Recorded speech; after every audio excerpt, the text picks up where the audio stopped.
Welcome to Tech World Vlogs and Tesla. I know I haven't given you a software update from Tesla. Software update has been far and few, but now we got the latest software update. This is software update 2024.45.32.10. It's a mouthful. Tesla gives us these really long software updates that makes it a mouthful to call out. But let's talk about some of the cool stuff that Tesla added to this software update. Too much reflection, but you can see here I do have full self-driving supervised V12.6.3 enable, and then there's another full self-driving supervised. So the only benefit here is that I do pay for the subscription, and on this software update you can see here in the description, and I'll read pretty fast, but hopefully you can see there clearly. This is full self-driving version 12.6.3, which contains enhancement to end-to-end architectural for hardware 3. What is included? Includes end-to-end on highways, improve city street behaviors, which reduce false slowdown and improve obstacle avoidance. Customizable speed profile, which applies to roads and highways with 50 miles an hour, 80 kilometers per hour or higher speed limits. And it says there earlier and more natural lane changes decisions.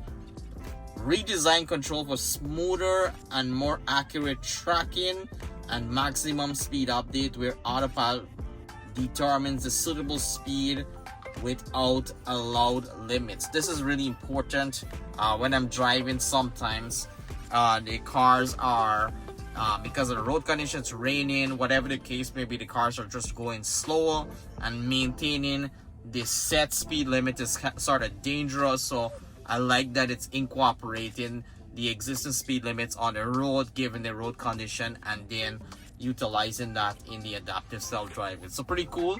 While we're at it, the full self-driving supervised version here, nothing really exciting to talk about. In case you haven't done the software update 2024.44.25.4, we did get the integration with Apple Watch, which I already featured on the channel. The mobile app dashcam view, which allows you to see on your mobile app any sort of activities triggered by Sentry mode. We have access to Sirius XM, although you have to pay for subscription. We have set arrival energy, so when you arrive you can set what percentage of battery you want to have, and that's incorporating the charging journey. We have search along the route, which you can search different stops along your route. We have precipitation map and weather at destination, so it tells you when you arrive at your destination what the weather is from a rain perspective or snowfall. That's important. We have rear cross traffic, tells you that if you are reversing your car, if there's a potential of another car getting close to you, you get a red alert. We have tuning updates. We have the light show, which I already talked about, theater, and video updates, which allows you to use memory card to play and pause active video content through the browser. We have seat control, maintenance history, don't give you much, and then minor updates. So a lot of cool stuff. So definitely check that out. And this is just a quick video going through the latest software update. I'm just gonna check the menu, see if there's anything added. Usually if there's something added, you get a blue check mark. I don't see anything else added within the menu, but we can go through within standard. I always keep this off. I know some folks keep this on. I don't like the way it feels when apply brake when regenerative braking is limited. I don't feel it feels nice while driving, so I keep that off. Also curious to know what do people prefer. I have acceleration set as chill. I know some folks have it at standard, so curious to know what's the difference. I love the chill, but I see some people have it set as standard.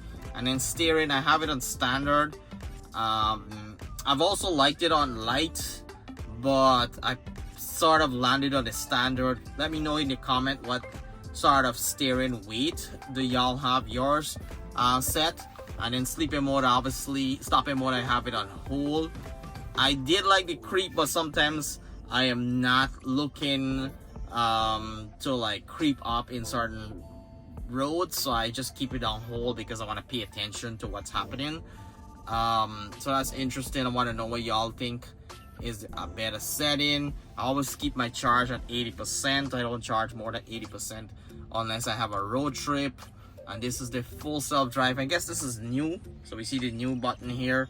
And maximum speed offset, I have it set at, I guess, default at positive 40%. That's interesting. I didn't change that, so I guess this came with the software update. And then we have here which is actual smart salmon, a very cute, I guess, name there by Tesla. You can have customized and you kind of have standby mode. I haven't messed around with this here. I think this is ultra dangerous, but I guess you can mess around with this here. This basically allows you to dictate how you want the car to approach you when you're triggering the smart salmon. Yeah, play around with it, folks. I think it's a user preference, so it depends on what user you want. I think it's sort of dangerous. I've seen some accidents with it, so I wouldn't encourage folks to stick with it, but that's your preference. Nothing else on the screen. Everything else seems sort of normal as I do the walkthrough here. Schedule, I do like the changes that they made here where you can set when you have the scheduled charging. So I have it Monday through Sunday at 10 a.m. but now I will customize it and just repeat it from Monday to Sunday. So this is really nice. I love how they changed this here, which makes sense.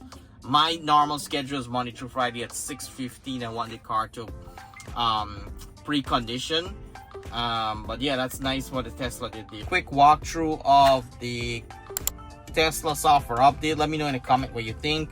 Pretty standard update, nothing too crazy in terms of features added, but let me know in the comment if you saw something that's pretty exciting.